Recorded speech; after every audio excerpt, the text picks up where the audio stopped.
निष्पक्ष निर्भीक जन क्रांति का पक्षधर एक सैलाब, बिना डरे जनता की हक की आवाज मेट्रो टुडे लाइव पर फॉलो एवं सब्सक्राइब करें। हम हैं आपकी असली आवाज मेट्रो टुडे लाइव। नमस्कार, मैं हूं सुशील संघवी। आप मेरे साथ देख रहे हैं metro today live. Metro today live आपका अपना चैनल है और आज जो मेहमान आए हुए हैं उनका मैं संक्षिप्त परिचय करा दूं। जयपुर राजस्थान से जुड़ते हैं हमारे साथ कल्याण जी। कल्याण जी कांग्रेस के मंडल अध्यक्ष हैं। कल्याण जी, आपका बहुत बहुत स्वागत है मेट्रो टुडे लाइव में। धन्यवाद सर, थैंक यू सर। और दूसरे हमारे साथ जुड़ते हैं ब्रह्मश्री अतुल जी महाराज, नासिक से जुड़े हुए ब्रह्मदत्त जी महाराज। अतुल जी नमस्कार, आपका बहुत बहुत स्वागत है। अतुल जी, आपको मेरी आवाज आ रही है?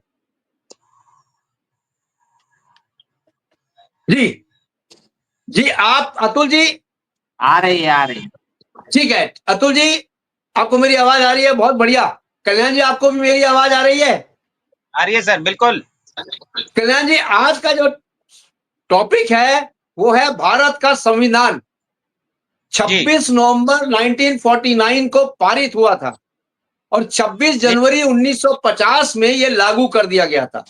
संविधान जो था, इस संविधान पे देश चलता है।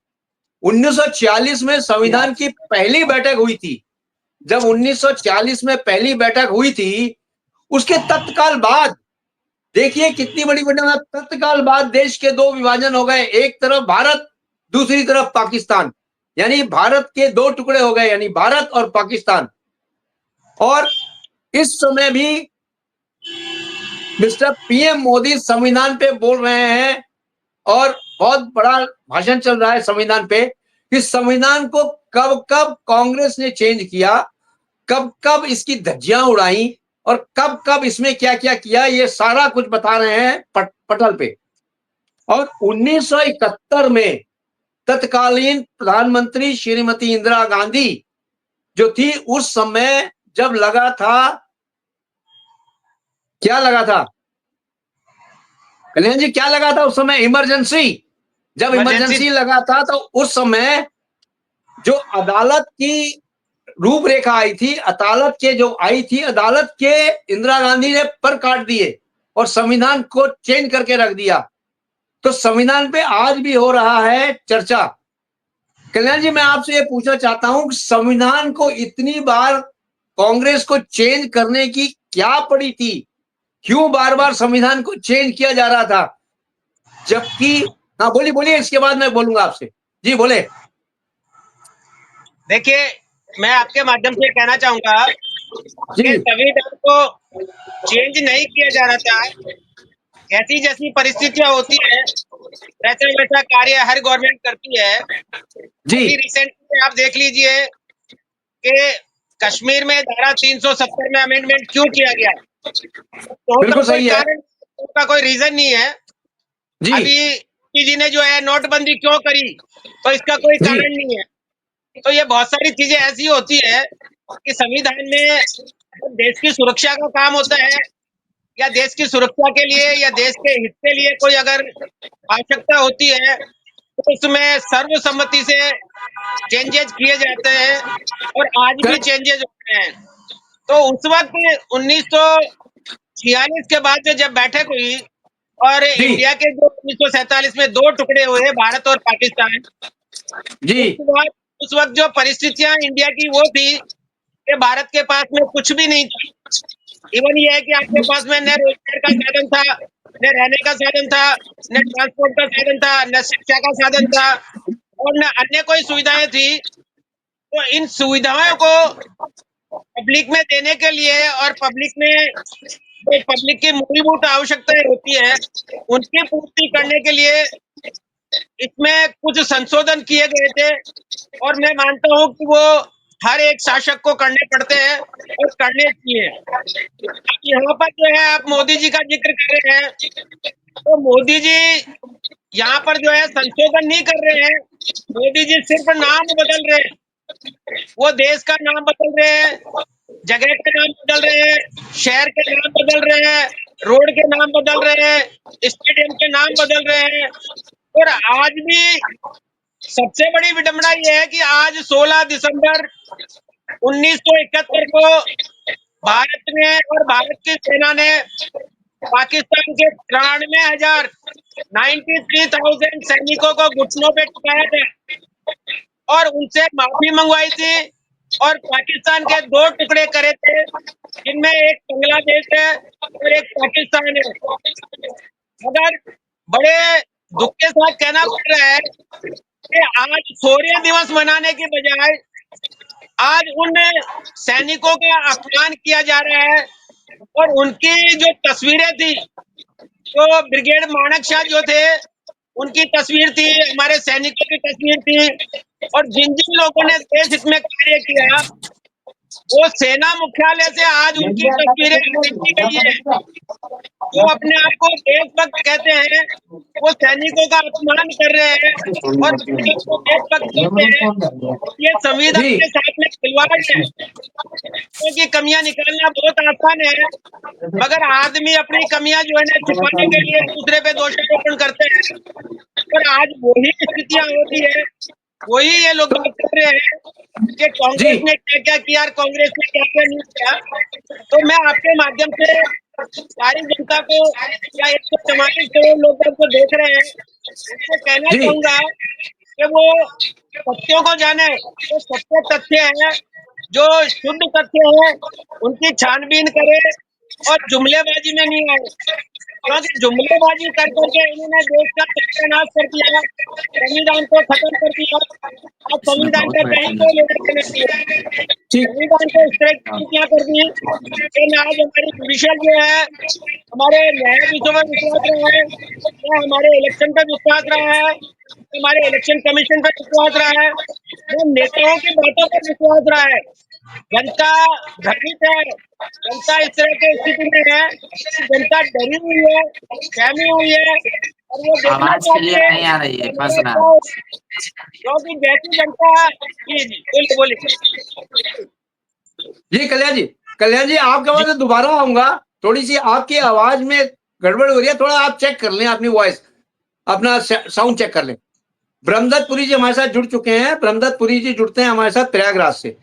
ब्रह्मदत्त पुरी जी आपका स्वागत है मेट्रो टुडे लाइव में। आपसे सीधा सवाल पूछती है मेट्रो टुडे लाइव और पूरा हिंदुस्तान कि संविधान को चेंज करने की इतनी जल्दी लालसा क्या थी और संविधान को इतनी बार क्यों चेंज किया गया, जबकि अभी जो 2024 में चुनाव हुए हैं उसमें नेता प्रतिपक्ष जो राहुल गांधी जी हैं वो अपना एक संविधान की लाल डायरी लेके जाते थे और बोलते थे कि आपको अगर देश बचाना है तो संविधान भी चेंज हो जाएगा, बीजेपी को बिल्कुल मत लाइएगा, बीजेपी आते ही संविधान चेंज कर देगी। इन्होंने देश के जनता को भ्रमित किया लाल डायरी दिखा के, और लाल डायरी दिखा के ही आज ये संविधान को लेके जा रहे हैं सदन में, सदन के पटल पे भी लेके जा रहे हैं। तो ब्रह्मदत्त पुरी जी आपसे ये मैं पूछना चाहता हूं, पूछती है पूरा हिंदुस्तान, क्या संविधान की धज्जियां ये कब तक उड़ाएंगे?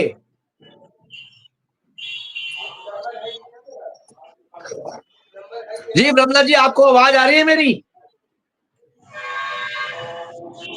जी जी बोले बोले, जवाब दें, जी जी जवाब दें। आज आज जी जी आज का जो मूल मैटर है उसका पहले तो समझ में आ जाए आदमी के, तो फिर प्रश्न और उत्तर तो निकल ही आते हैं। जी ये सब जैसे बहुत से कहते हैं कि भाई संविधान खतरे में है, संविधान जो है बच नहीं रहा है, संविधान का जो है सफाया हो गया, अब संविधान हट जाएगा, संविधान मिट जाएगा।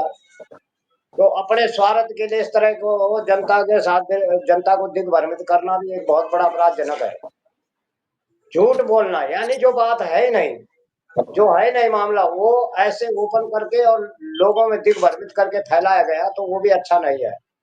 कई बार जी क्या होता है कि देश में ऐसी देश काल और परिस्थिति वक्त और देश की स्थिति उसका समय और काल देख करके उसके अनुसार जो है कभी कभी चेंजिंग करनी पड़ती है, कई बार जो है बदलाव लाना पड़ता है, तो वो तो चलो मानते हैं। पर किसी एक मजहब या एक विशेष धर्म के लिए बदलाव करना ये भी कानून के लिए, जो कानून क्या देश के लिए भी खतरा की निशानी है, झगड़े की निशानी है। और ये पहले इन्होंने जो सेकुलरिज्म कानून बनाया था, सेकुलरिज्म का मतलब था, सेकुलरिज्म का मतलब ये समझते हैं कि भाई जो एक विशेष कौम है, एक विशेष जाति है, जिस विशेष धर्म वाले हैं, उनको जो है किसी तरह छेड़छाड़ ना करो, उनको कुछ ना बोलो। वो कुछ भी करें, जी वो तुम्हें दंगा करें, तुम्हें हड़पाए, तुम्हें मारे, तुम्हें कूटे, वो अल्पसंख्यक है, उनको ना बोलो। भाई अल्पसंख्यक क्या अपराधी नहीं होते? तो ये कैसे मान ले हम कि भाई अल्पसंख्यक को कुछ ना बोलो? ये बिल्कुल गलत बात है। एक तो पक्षपात रवैया दिया गया है यहाँ पर। जो है कानून इन्होंने कुछ पहले ऐसे बनाए, जो बाबा साहब अम्बेडकर के बनाए हुए जो कानून थे, उसमें इन्होंने वो बदलाव जानबूझ के चालाकी ये कर दी कि मतलब अपने सत्ता बची रहे और अपना काम, अपनी पटड़ी जो है सुरक्षित रहे, इसलिए इन्होंने चेंज किया है। इनको पता था अगर समान कानून, इसलिए असमानता का जो है इन्होंने ऐसा कानून तैयार करा, असमानता जिसमें बनी रहे। तो हमारा समानता का संविधान जो बराबर का विधान है, इसलिए हमारा देश अगर बराबर संविधान नाम शब्द है तो बराबर का विधान क्यों नहीं? भेदभाव की जो जितने धाराएं हैं, जितने कानून बने हैं, तो कि विशेष मजहब और विशेष, लगता है स्वामी जी की लाइट चली गई है। कल्याण जी आप टेक ओवर कर लें संविधान के ऊपर। जी कल्याण जी। सबसे बड़ी बात यह है कि कैडर पे बैठकर स्वामी जी इस तरह की अनर्गल बातें करते हैं जो उचित नहीं है, क्योंकि देखिए कल्याण जी, कह रहे हैं आपसे मेरा सीधा सवाल ये है, कांग्रेस के टाइम में सबसे ज्यादा संशोधन या बदलाव किया गया संविधान में एज जी पर the demand of the nation, ये भी बात सत्य है। बिल्कुल, जी मैं आपकी बात से सहमत हूँ, जी जी क्योंकि बोले। कांग्रेस ने कम से कम 55-60 साल राज किया है, और 55-60 साल का जो है, ये बहुत जी होता है। और उन्होंने 10 साल में ही वो सारे के सारे संशोधन कर लिए जो जी इनके फायदे में है, जो बीजेपी के फायदे में है, वो सारे संशोधन इन्होंने 10 साल में कर लिए। और मैं जी जी आपके माध्यम से बताना चाहूंगा कि अगर आप ऑन रिकॉर्ड अगर देखेंगे, आज तक के जितने भी प्रधानमंत्री हुए हैं, उन्होंने अपने टाइम पर देश के लिए बहुत सारे संस्थान बनाए। किसी ने 20 बनाए, किसी ने 25 बनाए, किसी ने 8 बनाए, किसी करेक्ट, ने 9 बनाए। इवन ये कि बिल्कुल सही कहा आपने। अटल बिहारी वाजपेयी जो थे, उन्होंने भी देश के लिए 9 संस्थान बनाए जिनमें लोगों को रोजगार मिल सके। और विडंबना ये देखिए कि हमारे जो ये तीसरी बार जिसे कहते हैं विश्व गुरु जी चुने गए हैं, हमारे महामहिम जो सर्वे सर्वा अपने आप को कहते हैं, इन्होंने 23 संस्थान बेचे हैं और 0 संस्थान बनाए हैं। तो ये भी एक रिकॉर्ड है, एक संविधान के खिलाफ है कि आपने बनाया कुछ भी नहीं, देश आपने 23 संस्थान दिए, तो ये कहाँ जा रहा है पैसा, कौन यूज कर रहा है? क्या इसी को संविधान कहते हैं क्या? दूसरे की कमियां निकालना, मैंने कहा है कि दूसरी कमियां निकालना बहुत आसान होता है। 1971 में जो आप जो कह रहे हैं, जिसकी चर्चा कर रहे हैं, 1972 में 75 में इमरजेंसी लगी, उस वक्त जो हालात ऐसे थे देश के, अगर इमरजेंसी नहीं लगती तो देश में गृह युद्ध हो सकता था, या इस तरह की स्थितियां हो कल्याण सकती। कल्याण जी इस तरह बिल्कुल सही कह रहे हैं आप, गृह युद्ध हो सकता था, लेकिन इमरजेंसी लगाने का मतलब तो बिल्कुल सही था, हम मानते हैं, आपकी बात जी से हम सहमत हैं। लेकिन चौथे स्तंभ के हाथ बांध देना, ये कहाँ की उनकी वो थी? चौथे देखिए स्तंभ का हाथ बांध दिया था इन्होंने, कई देखिए मैं पत्रकारों को अंदर कर दिया था। जी बोले। बिल्कुल बिल्कुल देखिए, कुछ टाइम के लिए ऐसा हुआ था कि आपने चौथे स्तंभ का हाथ बांध दिया था, या उनकी जबान बंद कर जी दी थी, या उनको जी जेल में डाल दिया गया था। क्योंकि चौथा स्तंभ जो है वो ऐसा स्तंभ है जो बिना तथ्यों को परखे कई बार झूठी रिपोर्टें चलाता है। जैसा कि आज जो देख रहे हैं, विपक्ष को खत्म करके एक आदमी की सत्ता करवाने पे चौथा स्तंभ का बहुत बड़ा हाथ है। आज जी रोज ये है कि आप विपक्ष को गालियां देते हैं, विपक्ष से सवाल पूछते हैं, अगर कहीं पे बलात्कार होता है तो विपक्ष जिम्मेदार है, अगर कहीं पे कोई हादसा होता है तो विपक्ष जिम्मेदार है, अगर कहीं पे कोई संविधान की धज्जियां उड़ती है, कोई कानून का उल्लंघन होता है तो विपक्ष जिम्मेदार है। आज किसान रोड पे बैठे हैं तो विपक्ष जिम्मेदार है। तो ये जो चौथा स्तंभ है, इसको ये सोचना चाहिए कि जो एक्चुअल सत्य है, जो रियल में जो चीजें हैं, जो सत्य है, उसको लोगों को दिखाना चाहिए। मगर चौथा स्तंभ में आप माफी चाहता हूँ कि मुझे कहना पड़ रहा है, चौथे स्तंभ में कुछ लोग अपना बिजनेस प्रमोट करने के लिए सरकारी दलाल बन चुके हैं। बहुत सारे टीवी जैसे हैं, बहुत सारे चैनल जैसे हैं, तो सारे दिन भर उनका गुणगान करते हैं। अगर विपक्ष ने कुछ कह दिया तो उसका तोड़ मरोड़ कर, उसका अर्थ का अनर्थ करके लोगों को भ्रमित करते हैं।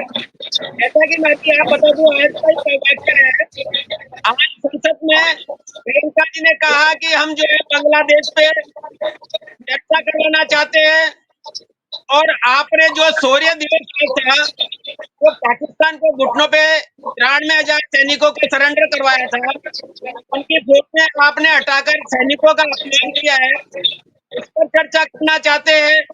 मगर हमारा जो संसद है, हमारे जो महामहिम में है जो बैठे हैं, उन्होंने परमिशन नहीं दी। तो ये देश के लिए बहुत बड़ा दुर्भाग्य है।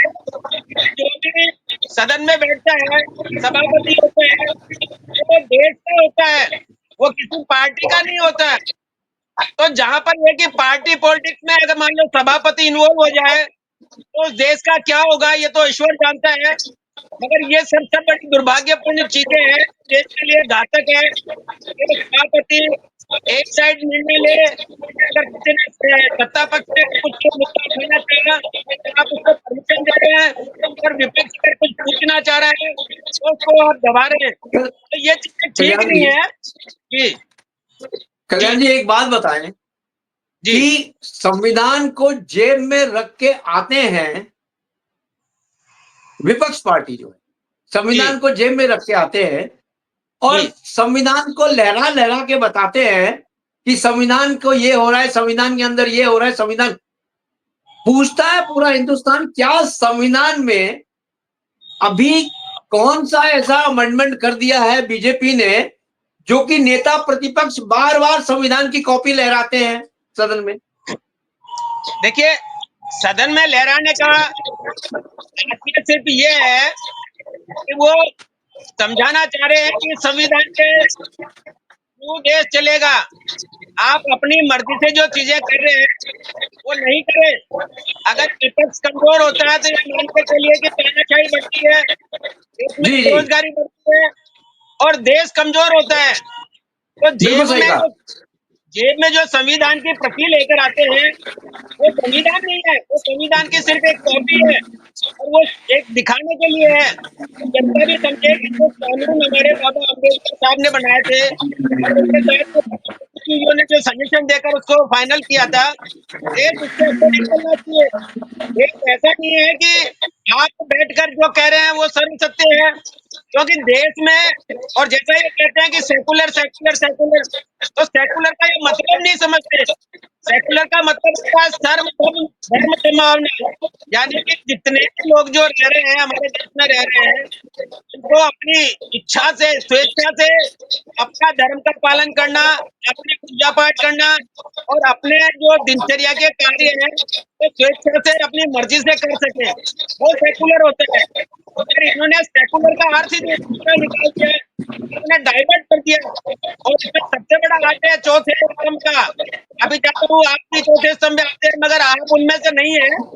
जो चैनल से है वो चौथे स्तंभ में आते हैं, वो दलाली करते हैं, और उन्होंने सेकुलर सेकुलर करके लोगों को ये समझ कर दिया कि सेकुलर का मतलब होता है कि एक जो समाज है, स्पेशल समाज है, इसके लिए सेकुलर है, बाकी लोगों के लिए सेकुलर नहीं है। तो ये एक गलत धारणा और गलत एक मैसेज दे दिया गया है, ये लोगों के दिमाग में बिठा दिया गया है कि सेकुलर का मतलब ये होता है।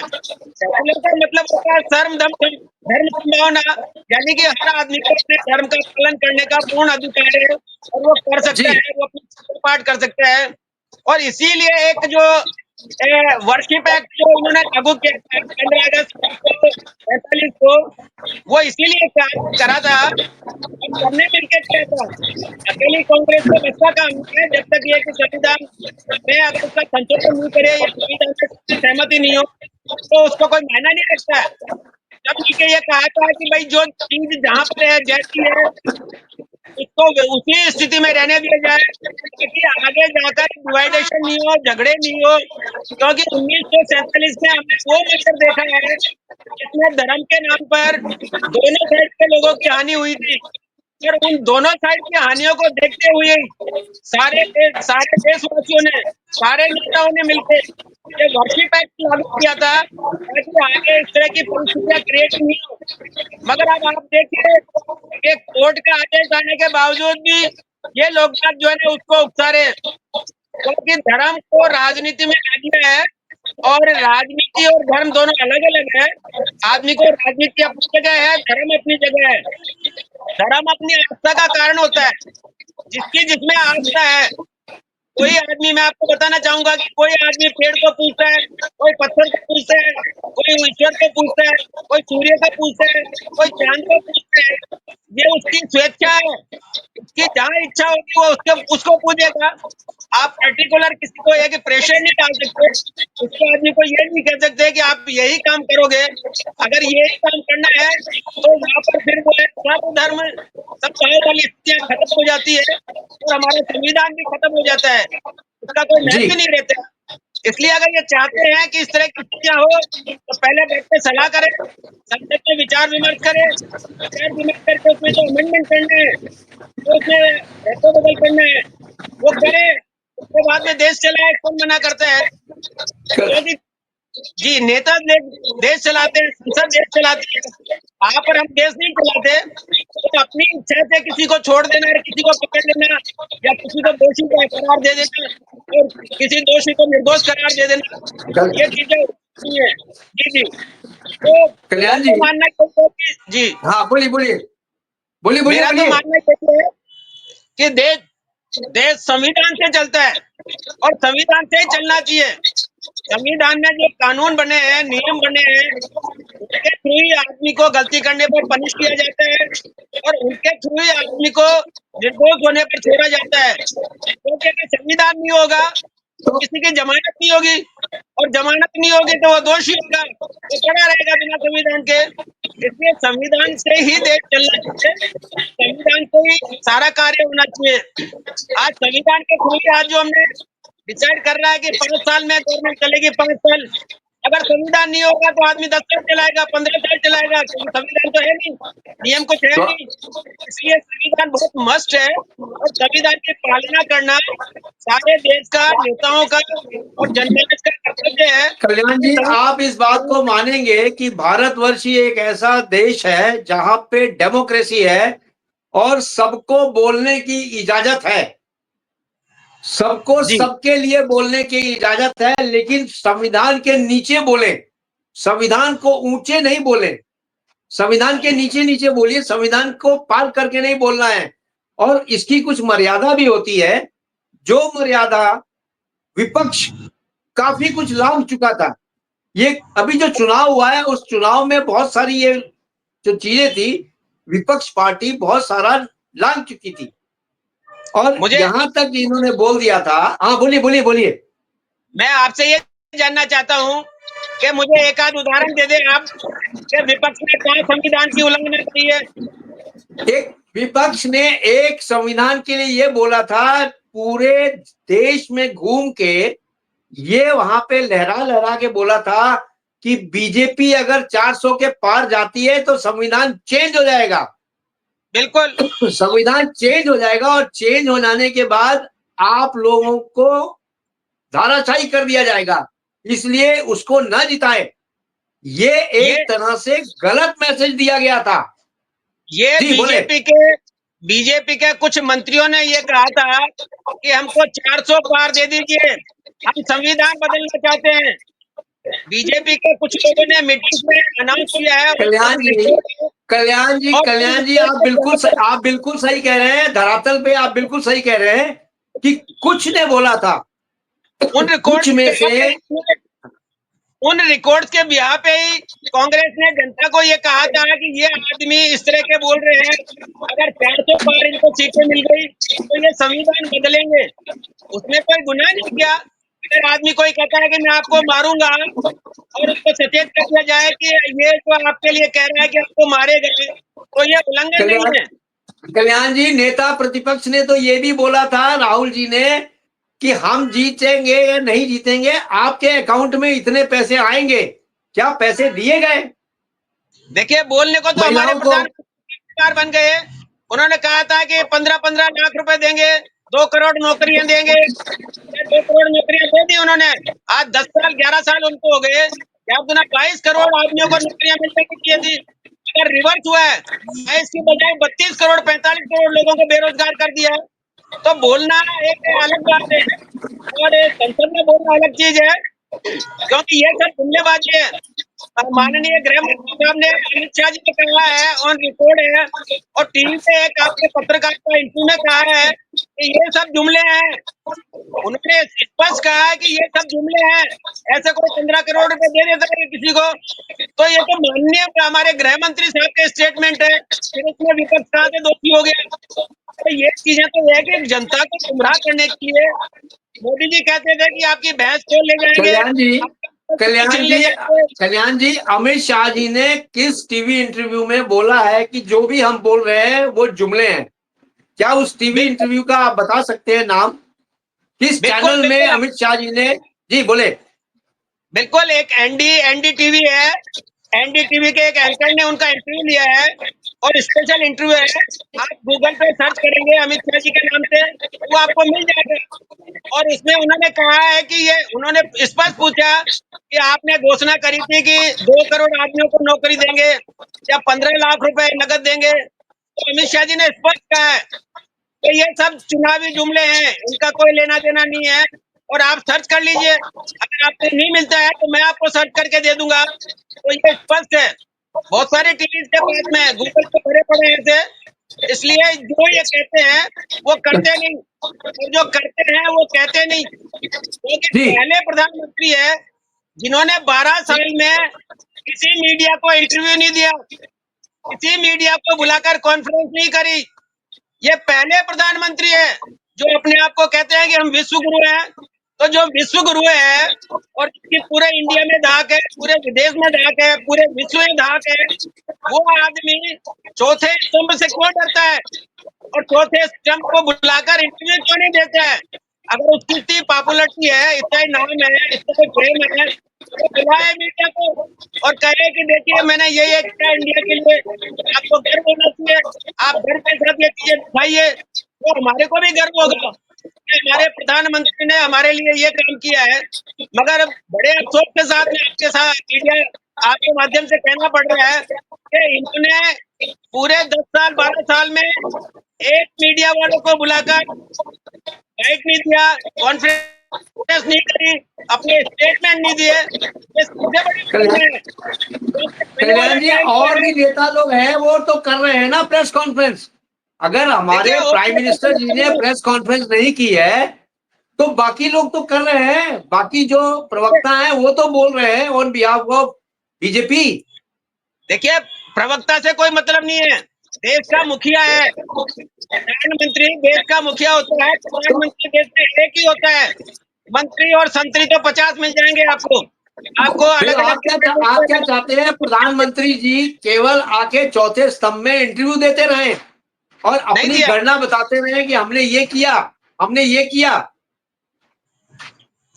इंटरव्यू देना अलग चीज है, क्योंकि इंटरव्यू सिर्फ एक आदमी को देते हैं, एक मीडिया वाले को देते हैं और उनको वोट देते हैं कि जो उनको अच्छा लगता है। मगर ताज्जुब तो ये होता है कि जहाँ पर पूरा इंडिया का मीडिया इकट्ठा हो, उसमें एक कोई मोदी जी के बेटे भी हो सकते हैं, मोदी जी के एंटी भी हो सकते हैं, कोई विपक्ष जी के जी मीडिया भी हो सकते हैं। तो उनको ये डर है कि कहीं ऐसा नहीं हो कि मुझे से कोई ऐसा सवाल पूछ ले ये, जिससे मेरी खिल्ली उड़ जाए, मेरी किरकिरी हो जाए। तो एक दिल में एक डर बैठा हुआ है। वो मीडिया को कभी नहीं बुलाते, अपने कमरे में बुलाकर एक लिस्ट दे देंगे कि आप ये पूछिए। जैसा अक्षय कुमार जी को इंटरव्यू किया था उन्होंने, कि आप सब क्या खाते हैं, सवेरे कितने बजे उठते हैं, कितने टाइम में नहाते हैं, गुनगुने पानी से नहाते हैं या ठंडे पानी से नहाते हैं, कौन सी क्रीम लगाते हैं। तो ये कोई इंटरव्यू नहीं है। इंटरव्यू वो होता है जो देश के लिए हो, देश की जनता के लिए हो, कि मेरे देश में ये प्रॉब्लम है और जनता को ये समस्याएं हैं, मैं इनका ऐसे कल्याण निवारण जी, करूंगा। जी कल्याण जी, राहुल गांधी जी ने कितने इंटरव्यू ऐसे दिए हैं, उन्होंने अपनी बताई है कि हमने ये किया, हमने ये किया। कितने इंटरव्यू दे चुके हैं राहुल गांधी जी? देखिए, मैं आपको फिर कितने बता प्रेस दूं, कॉन्फ्रेंस कर चुके हैं? मैं फिर बता दूं आपको, राहुल जी गांधी बताएं। कोई प्रधानमंत्री नहीं है। राहुल गांधी प्रधानमंत्री नहीं है। राहुल नहीं, गांधी उनको प्रधानमंत्री होगा, उसके हम प्राइम देंगे। प्राइम मिनिस्टर नहीं है, लेकिन नेता प्रतिपक्ष तो है। उनको ये बोलना चाहिए कि पीएम ये काम नहीं कर रहे हैं। पीएम वो भी तो एक प्रेस कॉन्फ्रेंस कर सकते हैं, वो रोज क्यों कर रहे नहीं हैं, वो कर तो रहे? रोज कर रहे हैं, आज भी करिए। वो रोज कर रहे हैं, आज भी करिए। संसद के उसमें बाहर उसमें उन्होंने काम खामियां किया है। निकाली हैं क्या? देखिए, खामियां चलती निकालना सरकार की संसद के, खामियां निकाली गई हैं क्या? बिल्कुल बिल्कुल मीडिया को बताया गया है। आज ही जी प्रियंका जी। और राहुल गांधी ने, आज ही राहुल गांधी और प्रियंका ने बाहर जो है संसद के बाहर नारे लगाए हैं, मीडिया को संबोधित किया है कि आप वो इस नारे तरह किस से। चीज के थे? कल्याण जी, वो नारे किस चीज के थे? अगर आपने सुना हो तो प्लीज बताएं, वो नारे किस चीज के थे? अरे यही थे कि संसद, इसका संविधान का अपमान मत करो, संविधान को बचाओ, संविधान को बचाना है। क्योंकि एक संविधान जो चल तो रहा है, संविधान तो बचा हुआ है, संविधान में क्या हो रहा है? कुछ चेंजेस थोड़ी हो रहे हैं। देखिए संविधान में आप यही हो रहा है कि विपक्ष को आप अंदर बोलने नहीं दे रहे। विपक्ष की जो बात होती विपक्ष है तो उसको आप दबाए जा रहे हैं। जितना विपक्ष बोल रहा है उतना तो प्रतिपक्ष पक्ष वाले तो बोल ही नहीं रहे। कहाँ नहीं, क्या बोल रहे हैं। नेता प्रतिपक्ष, नेता प्रतिपक्ष में अब बोलने वाली आ गई है मेनका वाड्रा। मेनका वाड्रा भी बहुत ज्यादा बोल रही हैं। देखिए, बोलने दे तब और ने। उन्होंने अपनी स्पीच जो दी थी, स्पीच ही शुरू किया था हिटलर से। क्या प्राइम मिनिस्टर को हिटलर कहना ही उनकी स्पीच का एक पॉइंट था क्या? इससे देखिए क्या ये बताना चाहती हैं वाड्रा जी कि ये संविधान से ऊंची हो गई है क्या? देखिए, मैं आपके माध्यम जी से आपको बताना चाहूंगा सर, माफी जी चाहता हूँ, बताएं। आपके पास होगा सब कुछ।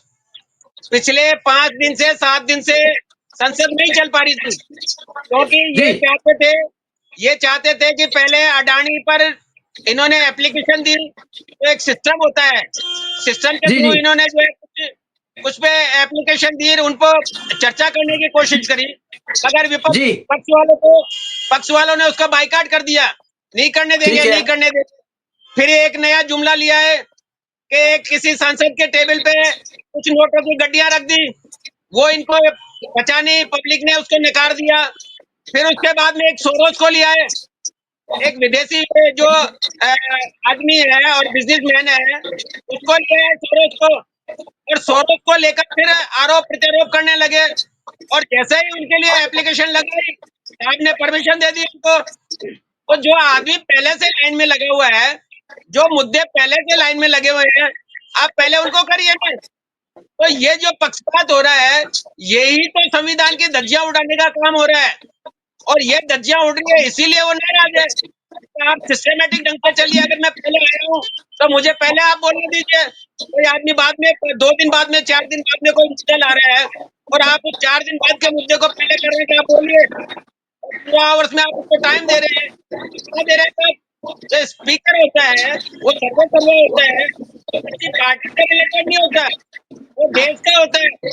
और जो देश हित में होता है वो बोलने दिया जाता है। अगर यहाँ तो यह है कि सत्ता दल के हित में जो है उसको बोलने की परमिशन दे दी जाती है, और उसको वही बुलवाया जाता है जो सत्ता चाहती है, और बाकी बाइकाट कर देते हैं। आप देखिए, खड़गे जी ने, राहुल जी ने और अन्य लोगों ने यही तो डिमांड करी। आप ठीक है, सोरस पे भी आप इंक्वायरी करवाइए, सोरस पे भी डिबेट करवाइए, मगर 2 दिन बाद करवाइए। पहले जो डिबेट में रखा हुआ है, पहले जो एप्लीकेशन लगी हुई है, पहले जो डिमांड में है, आप उस पे आ जाइए।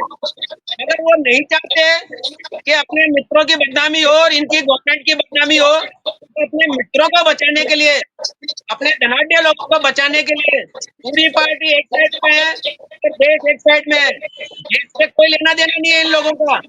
देश इनके लिए कोई सर्वोपरि नहीं है। मैंने अभी रिसेंटली बॉम्बे में एक बहुत बड़ी जमीन किराए डाली को दे दी और वहां पर पहले से केस चल रहा था, तो देश का तो कोई लेना देना नहीं है। अजित कुमार जी को 1000 करोड़ रुपए की प्रॉपर्टी जो गवर्नमेंट ने अटैच कर रखी थी, आते 2 दिन में वो दफा कर दिया जैसे इलेक्शन जीते। तो ये देश चलाने का तरीका थोड़ा ही है। ठीक है कल्याण जी, टाइम मेरे पास इतना ही था। थैंक यू वेरी मच आपका आने के लिए, धन्यवाद। जय हिंद, थैंक यू सर। जय भारत। जय हिंद, जय भारत सर।